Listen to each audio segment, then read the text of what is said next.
अगर लॉ में आपको मानहानि का एक इंडिया में एक स्टैंडर्ड है कि किसी व्यक्ति के खिलाफ, आपके लिए सबके लिए कहना चाहूंगा, अगर मुझे लगता है वो एक व्यक्तिगत लॉ है, मुझे प्रूव करना होगा कि मुझे कैसे उससे हानि हुई। अगर मोदी जी को लगता है कि हानि हुई तो अगर वो केस करता मैं आपकी बात मानता हूं। वैसे उन्होंने बड़ा अच्छा बोला था, माननीय बोला, सुधांशु जी, आप माननीय ही बोला की एक लाइन बोल दूं तो राहुल गांधी जी इनके लिए माननीय है, सम्माननीय नहीं, है, मोदी जी भी माननीय अभिनंदनीय है। है, बिल्कुल परंतु माननीय है। वो अपनी बहनें कर्तव्यों आपके के लिए चलते माननीय हुए बोलने दीजिए रोहन जी प्लीज। मगर अपने अहंकार के चलते हुए जनता के लिए निंदनीय और अदालत में दयनीय हो गए। मजा नहीं आ रहा है। सर आप कांग्रेस कहती है कि जो राहुल जी हैं वो सत्य की राह पे चलते हैं, तो सत्य की राह पे चलते चलते किसी स्पेसिफिक कम्युनिटी को ऐसे पॉइंट करना, क्या वो सही है? बिल्कुल इस सवाल से आपके जवाब से लोग नहीं संतुष्ट हो पा रहे। आपको मैं एक साथ मौका दूंगी, और किसी का ये सवाल है तो एक साथ ही पूछ लीजिए, रिपीट मत कीजिए। सर मेरा सवाल आपसे ये है कि अभी आप ये कह रहे हैं कि सेशंस कोर्ट्स ने आपको इंसाफ नहीं दिया, तो आपने गुजरात हाई कोर्ट में अपील की। हाँ। अगर गुजरात हाई कोर्ट में अपील करने के बाद भी आपको सही से फैसला नहीं मिला और सुप्रीम कोर्ट में आप अपील करते हैं और वहां से भी यही वर्डिक्ट निकल के आता है, तो आपका जवाब क्या होगा? देखिए बिल्कुल नहीं, हम लोग ने, हमारा एक अधिकार है, सुप्रीम कोर्ट में जाएंगे। मैंने अभी भी कहा कि न्याय तंत्र का हम लोग पालन करेंगे, पर किसी भी व्यक्ति के खिलाफ अगर कोई आक्षेप होता है तो उसका एक अधिकार है उसको डिफेंड करने का। सारे लोगों ने पूछा, मैं बिल्कुल विनम्रता से जवाब दूंगा कि राहुल जी का कहना था नीरव मोदी, ललित मोदी, उसके बारे में कहा, जिस प्रकार से उसको जनरलाइज करके एक पॉलिटिक्स किया गया, जो पूर्णेश मोदी को अगर इससे कोई लेना देना नहीं, उसको केस नहीं करना चाहिए। अगर लगता है कि वो मोदी कह रहे जी हैं मोदी मोदी और जी समाज के लिए मोदी, मैं आपको वो यही भी कह रहा मोदी हूं है। अंजना जी, कोई भी defamation case group of people के लिए नहीं होता है। मैं सिर्फ इतना कहना चाह रहा हूं, विनम्रता से इतना कहना चाह रहा हूं। आप देख लीजिए चेक करके, ये व्यक्तिगत केस होता है और जो व्यक्ति जिसके खिलाफ मानहानि का दावा करता है उसको प्रूव करना करता है कोर्ट कि गलत this has cost me monetary loss और रेपुटेशन लॉस। ये व्यक्ति को व्यक्तिगत तौर पे बोलना पड़ता है, ये ग्रुप ऑफ पीपल के अगेंस्ट में डिफेमेशन नहीं होता है। मेरा सिर्फ ये कहना है। हम ये पूछना चाहते हैं कि आप कहाँ चूक जा रहे हैं हर बार। मोदी जी, जैसे कि हम लोग गांव में रहते हैं, अब बच्चों से पूछिएगा मोदी जी कौन है तो सब बोलता है पीएम है, पीएम है, पीएम है अपने देश। लेकिन राहुल जी कौन है तो बहुत लोग बोलते थे पप्पू है, मीम वाला है। ठीक है, देखिए ऐसे शब्दों का इस्तेमाल मत कीजिए किसी भी नेता के लिए। आप लोगों को भी थोड़ी जिम्मेदारी निभानी मेरे चाहिए। गृह आप लोग मंत्री जी ने छात्र भी कहा था कि हमारे सांसद को ऐसा शब्द नहीं प्रयोग किया जा सकता है फ्लोर ऑफ द हाउस पे। हम इस बात का ध्यान रखते हैं। चलिए, वैसे अगला संसद सवाल के लेते अंदर हैं, प्लीज। मैं एक प्रवक्ता हूं, देश का नागरिक हूं, गलत चीज को जस्टिफाई नहीं करूंगा। अगर गलती होगी तो मेरे में इतनी ईमानदारी है कि मैं माफी मांगूंगा। पर आप सबको मैं कहना चाहूंगा कि जब जो चीजें जिस पर्सपेक्टिव में होती है, डिफेमेशन का एक रूल होता है, मैं सिर्फ ये कहना चाहता हूं कि उसका प्रोसेस नहीं फॉलो किया गया। आगे सुप्रीम कोर्ट में हम जाएंगे। लेकिन कांग्रेस पार्टी क्या सोच रही है अगर राहुल गांधी के खिलाफ ये सजा बरकरार सुप्रीम कोर्ट में भी रह जाए, उनकी सदस्यता चली जाए, चुनाव नहीं लड़ पाए, ऐसे में क्या होगा? देखिए मुझे नहीं लगता कि जाके राहुल कह देंगे जी लोकतंत्र खत्म एक हो मिनट, गया। बीच में बोलूं। अगर स्टे लग गया तब तो खैर मुझे कोई दिक्कत नहीं है। देखिए अंजना जी, राहुल जी की जिस प्रकार से राजनीति रही है, जिस दिन उनको कहा बंगला खाली करो, उन्होंने कोई एक्सटेंशन नहीं मांगा, उन्होंने चाबी दे दी। इतने साल से वहां पे रहते, कभी उन्होंने नहीं कहा। मैं जितना उनको जानता हूं, करीबी से जानता हूं कि जब जनता की बात आती है तब ये मुद्दों का वो विचार नहीं करते। वो लड़ते हैं, बेबाकी से लड़ते हैं। भारत जोड़ो यात्रा में बहुत मजाक इन्होंने उड़ाया, यही थे मेरे सामने डिबेट में। मैं आपको गारंटी देता हूं, चल के दिखा, अरे चल भी लिया, देश की जनता को मिल भी लिया। एक अलग तरीके की राजनीति कांग्रेस है। में किसी पार्टी पोजीशन पे रहेंगे और पार्टी चलाएंगे? नहीं, बिल्कुल मैं ये आज नहीं कह सकता हूं, क्योंकि आज हमारे अध्यक्ष जो है मल्लिकार्जुन खड़गे जी है। राहुल जी को जो भी जिम्मेदारी पार्टी देगी वो निभाएंगे। मेरा सवाल आपसे है कि 2024 में विकास को लेकर आपके क्या मुद्दे हैं? जैसे अभी बीजेपी की हर कोई बोलबाला है, ठीक है, तो धीरे धीरे उनकी प्यारता कम होते जा रही है। तो आपको लगता है कि 2024 में अगर बीजेपी की सरकार बनेगी तो वापस जो प्यार कम है वो फिर से बढ़ जाएगी? देखिए, हमारे मुद्दे हैं जन कल्याण, विकास, राष्ट्र की सुरक्षा और सांस्कृतिक गौरव। और हर क्षेत्र में हमने अभूतपूर्व काम किया है। अच्छा। अगर मैं आपसे पूछूं, हमारे आने के बाद तो 48 करोड़ लोगों को जनधन अकाउंट मिले, अन्यथा देश की 3/4 जनता के पास अकाउंट ही नहीं था। इतने काम किए हैं कि मतलब अगर आप देखें तो आप उसको पूरा गिनते रह जाएंगे। एक ऐसा वॉशिंग मशीन है जो भी अजीत अंदर पवार जाता करप्ट है। थे। बिल्कुल नहीं, ये कह रहे थे, हमने मैं नहीं पूछ रही कहा। हूँ।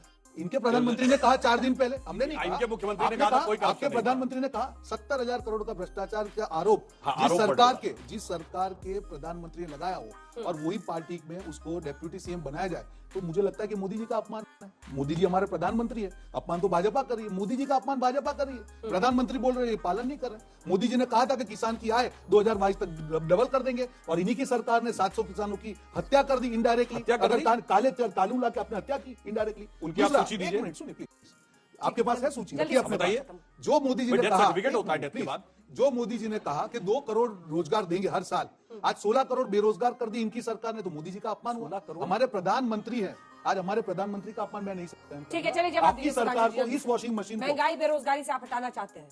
टमाटर वैसे आपके घर में आ रहा है कि नहीं आ रहा है? बंद है आजकल। देखिए, बिल्कुल पिछले 2-3 हफ्ते से टमाटर ही नहीं, कुछ खाद्य वस्तुओं के दाम बढ़े हुए हैं मौसम के कारण। अगले 2-3 महीने में आप देखिएगा सिर्फ कि वो भाजपा स्थिति के घर पे ही टमाटर परंतु जा रहे मैं हैं एक और बात किसी के कहना पास चाहता हूं, महंगाई बेरोजगारी पे बिल्कुल फैक्चुअल बात करता हूं। इंप्लॉई प्रोविडेंट फंड स्कीम, कर्मचारी भविष्य निधि योजना में 2022-23 में 1.5 करोड़ लोगों ने डिपॉजिट किया। ये 37 किलोमीटर रोड सड़क कैसे बन रही है?